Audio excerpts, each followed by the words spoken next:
Ritu loved her books more than anything else. To her, they were not just paper and ink, but windows to worlds she had never seen. In her small village, tucked away behind the churning Silver River, she spent every evening reading by the window, dreaming of the things she would one day discover. To get to school, Ritu had to face the river. It was wide, deep, and often wild with currents. Every morning, her father, Amar, would walk her down the muddy path to the water's edge, holding her hand firmly to keep her safe from the slippery stones. Not everyone in the village understood Ritu's passion.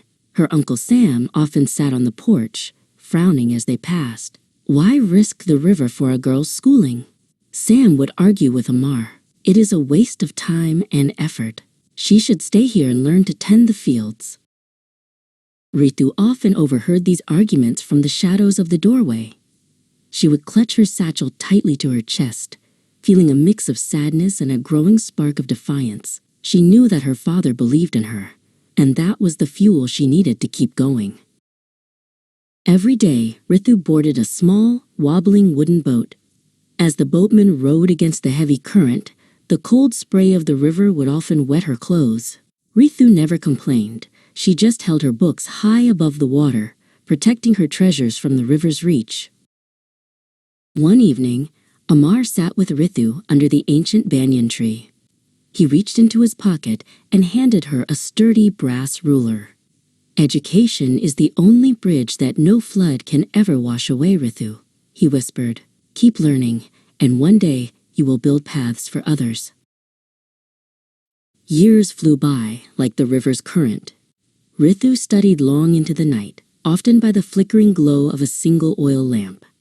While the rest of the village slept and the river roared in the darkness, she solved complex equations and drew intricate diagrams of structures and supports. Ritu's hard work took her far away to a great university in the city. She studied until she became a brilliant engineer. She traded her old school bag for a set of blueprints and a bright yellow hard hat, but she always kept the brass ruler her father had given her.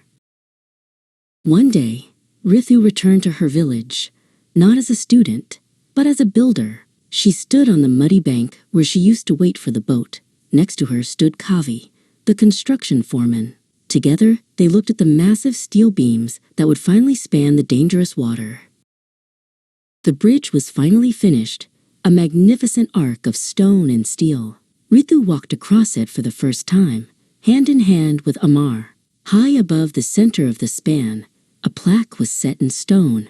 It read, "Amar Bridge, dedicated to the father who believed that a girl's dream could change the world."